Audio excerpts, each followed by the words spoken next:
Welcome to Beyond the Call, where history, leadership, and heroism come alive.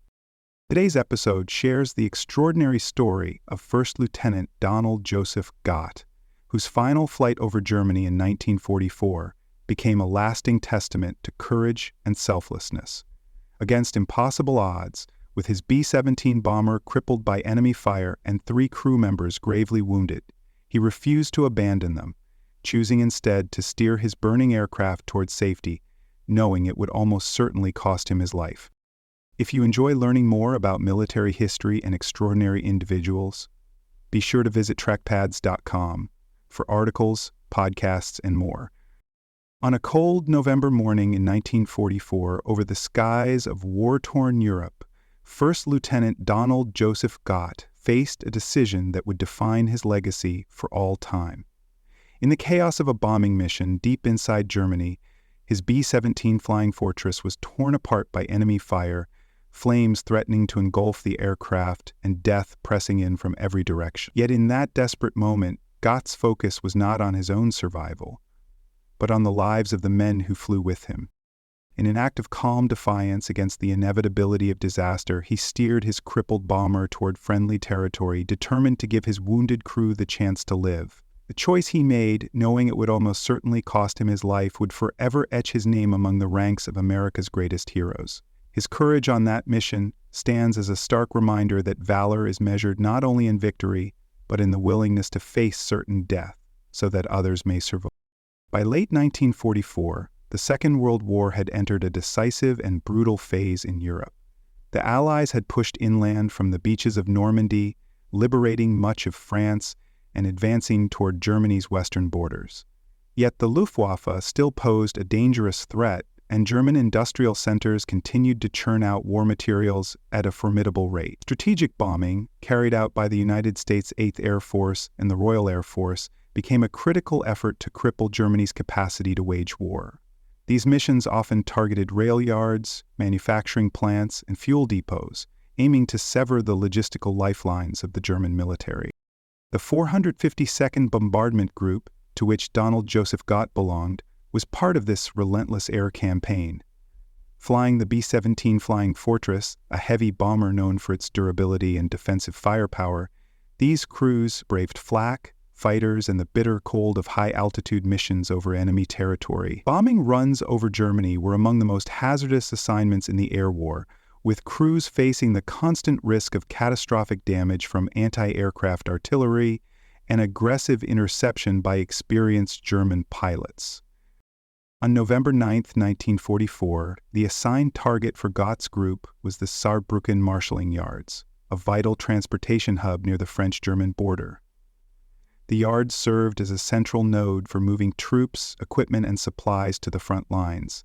Striking such a target was essential to disrupting German mobility, but it also meant flying deep into heavily defended skies. The region was ringed with flak batteries, and Luftwaffe fighters were known to respond quickly to any incursion. For the crews making these runs, each mission was a balance of precision bombing, tight formation flying, and sheer endurance under fire. Personal background: Donald Joseph Gott was born on June 3, 1923, in Arco, Missouri, a small farming community where the values of hard work, responsibility, and service were woven into daily life.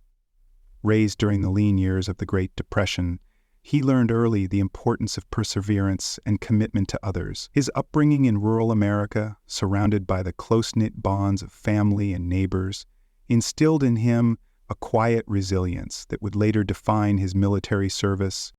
After graduating from Maryville High School in 1941, Gott enlisted in the United States Army Air Forces in June 1942, answering his country's call during a time when the war was rapidly expanding across the globe.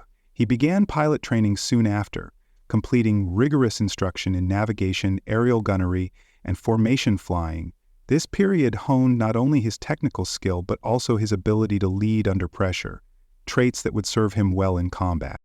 By early 1944, Gott was assigned to the 729th Bombardment Squadron, 452nd Bombardment Group, 8th Air Force, operating out of Diopham Green, England. His crew came to respect him for his steady demeanor, precise flying, and unshakable concern for the men under his command. Missions over occupied Europe tested them continually, each sortie into enemy territory demanding courage, coordination, and trust in one another. Gott completed numerous combat missions before the fateful day in November 1944 that would cement his place in history. Medal of Honor citation. The President of the United States of America, in the name of Congress, takes pride in presenting the Medal of Honor posthumously to First Lieutenant Donald Joseph Gott, United States Army Air Forces, for conspicuous gallantry and intrepidity above and beyond the call of duty on November 9, 1944, while serving with the 729th Bombardment Squadron, 452nd Bombardment Group, 8th Air Force, in action against enemy forces in the vicinity of Saarbrücken, Germany. On the return from a bombing mission, the plane in which First Lieutenant Gott was serving as pilot was severely damaged by anti-aircraft fire. 3 of the crew members were injured, the oxygen system was rendered useless, a fire started in the left wing, and the hydraulic system was damaged. In spite of this, First Lieutenant Gott continued to fly in formation and successfully bombed the assigned target. After the bomb run, he was advised by the crew to bail out, but, realizing that the injured members would never survive the jump, he declined to do so. He insisted on trying to fly the plane back to friendly territory to save the lives of the wounded men. With the fire spreading rapidly, he ordered the crew to prepare for crash landing. With complete disregard for his own safety, he attempted to land the crippled aircraft, but just before the landing could be accomplished, the plane exploded, killing First Lieutenant Gott and the other members of the crew who had remained with him. His gallant action and supreme devotion to duty at the cost of his own life were in keeping with the highest traditions of the military service, where valor was forged. What follows is a blend of recorded history and dramatized combat detail, intended to bring to life the courage and sacrifice of First Lieutenant Donald Joseph Gott, while remaining faithful to the facts as documented. How did Gott get through, or others help him? The morning of November 9, 1944, broke cold and gray over Diapham Green Airfield. Frost clung to the wings of the Park B-17s, and the ground crews moved with brisk efficiency, their breath misting in the chill air. In the briefing room, the air was thick with cigarette smoke and quiet tension as mission orders were read aloud. Saarbrücken marshalling yards. The route would take them deep into Germany, straight into the teeth of the Reich's defenses. Gott listened intently, his jaw set, eyes scanning the route map pinned to the wall. He knew every red dot marking flak concentrations, every shaded zone that warned of Luftwaffe activity. Shortly after takeoff, the 452nd Bombardment Group assembled in tight formation, their silver bombers gleaming under the weak November sun. The roar of the Wright Cyclone engines was a steady, reassuring thunder in the cockpit. Gott's crew moved through their pre-combat rituals, navigators checking course, gunners loading belts of .50 caliber ammunition into feed trays, intercom chatter sharp and clip. Below them, the fields and rivers of France passed quickly, but as they neared the German border, the tension rose. Experience told them that this was where the real danger began. At 20,000 feet over enemy territory, the first bursts of flak erupted in the sky, black puffs that hung like malignant flowers, each one a shell that could tear through aluminum and flesh alike. Gott kept the formation steady, guiding his B-17, nicknamed Lady Jeanette, toward the target. The bombardier adjusted the Norden bombsight, calling out corrections as the plane shuddered from near misses. A sudden, deafening crack came from the port side. Flak had found its mark. The cockpit was filled with the acrid stench of burning fuel, and warning lights flickered across the instrument panel. Damage reports came in fast over the intercom. The left wing was ablaze, oxygen lines were severed, and the hydraulic system was losing pressure. 3 crewmen were wounded, 2 by shrapnel, 1 badly burned. Gott's co-pilot looked over, eyes wide with the unspoken question, bailout? But Gott's mind was already calculating. At this altitude, with the oxygen system gone, the wounded would never survive a parachute descent. The only hope was to press on, complete the bomb run, and turn for home. The target lay ahead, smoke curling upward from the city's rail yards. Gott held the bomber steady through another wave of flak, the altimeter holding at 12,000 feet. The bombardier's voice cut through the din. "Bombs away." The plane lurched as the payload dropped, the bombs arcing down toward their mark. Almost immediately, the formation banked for the return route, and Gott began the delicate task of nursing the stricken aircraft back toward friendly lines, knowing the fire in the wing was spreading with each passing minute. Gott's hands gripped the control yoke firmly as Lady Jeanette limped westward. The left wing's fire had grown from a smoking wound to a roaring torch, and the skin of the bomber warped under the heat. Inside, the temperature near the blaze was unbearable. The crew could feel it through their boots and gloves. Over the intercom, the engineer's strained voice relayed fuel loss and worsening hydraulic pressure. The co-pilot suggested finding the nearest open field, but Gott shook his head. They were still over enemy territory, and the wounded had to make it back to the Allied lines if they were to have any chance of survival. The Luftwaffe found them before they could clear the danger zone. 2 Messerschmitt Bf-109s came diving in from above, cannons spitting shells that tore fresh holes in the bomber's fuselage. Gott ordered the gunners to open up, and the staccato hammering of the .50 calibers filled the air. A top turret gunner scored a hit, sending one fighter spiraling away trailing smoke, but the other pressed the attack, raking the burning wing. Despite the pounding, Gott held the aircraft steady, guiding it in slow, deliberate arcs to keep the fire from spreading into the fuel tanks. Every mile westward was a battle. The oxygen-starved air at altitude made breathing laborious, especially for the wounded men in the radio compartment. Gott called back to them, his voice even and calm, reassuring them they were going to make it.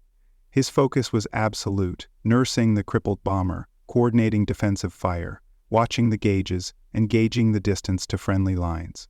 When they finally crossed into Allied-controlled airspace, the relief in the crew's voices was palpable, but the victory was short-lived.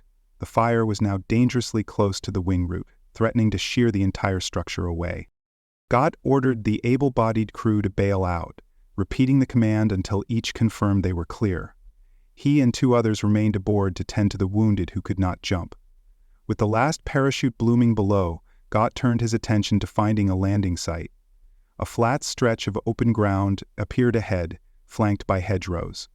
He lined up the approach, lowering the landing gear manually as the hydraulic pressure failed completely. The bomber descended, shuddering, its left wing a glowing ember against the dull sky. Just as the ground swelled in the windscreen, a sudden flash engulfed the left side. The wing fuel tank ignited fully, and a chain reaction raced through the aircraft. The explosion tore Lady Jeanette apart, scattering wreckage across the field. In that final instant, Gott's determination never wavered. He had kept the bomber aloft as long as humanly possible, trading his own life for the hope that others might live. When rescue teams reached the crash site, they found the remnants of a crew bound together by one man's unyielding will. First Lieutenant Donald Joseph Gott's final act was not born of impulse but of deliberate choice, an unwavering commitment to his comrades that stands as a testament to the highest ideals of courage and sacrifice. Reflections and lessons learned. First Lieutenant Donald Joseph Gott's final mission offers a profound study in leadership under extreme duress. His actions illustrate the core principle that true command is rooted in responsibility for others, even when personal survival is at stake. In choosing to stay with his crippled bomber rather than abandon wounded crew members, Gott demonstrated that leadership in combat is not measured solely in tactical success, but in the preservation of life and the moral choices made under fire. Gott's decision-making during the crisis also underscores the value of calm, methodical action in the face of chaos. Rather than yielding to fear or haste, he assessed the risks, weighed the options, and acted with deliberate intent to maximize the chances for his men's survival. This level of clarity under life-threatening conditions is a quality that transcends the battlefield, applicable to leaders in any field who must make critical decisions under pressure. His sacrifice further reminds us that heroism often comes in the form of steadfast endurance rather than sudden, dramatic gestures. By holding his aircraft in the air for as long as possible, Gott gave his crew every available second to reach safety. This lesson is equally vital in modern contexts, whether in military service, emergency response, or civilian life, where persistence and commitment to others can mean the difference between disaster and rescue. Closing. First Lieutenant Donald Joseph Gott's name is forever inscribed among those who gave everything in the service of their comrades and country. His final flight stands not only as a tale of wartime sacrifice, but as a lasting example of devotion to duty, moral courage, and unshakable resolve. In the skies over Europe, he chose the path of selflessness, ensuring that others might have a chance at life, even when it meant surrendering his own. As we remember his actions, we honor more than just a moment in history. We honor the enduring human capacity for bravery in its purest form. His story, like those of so many who have worn the uniform, deserves to be told, shared, and preserved for generations to come.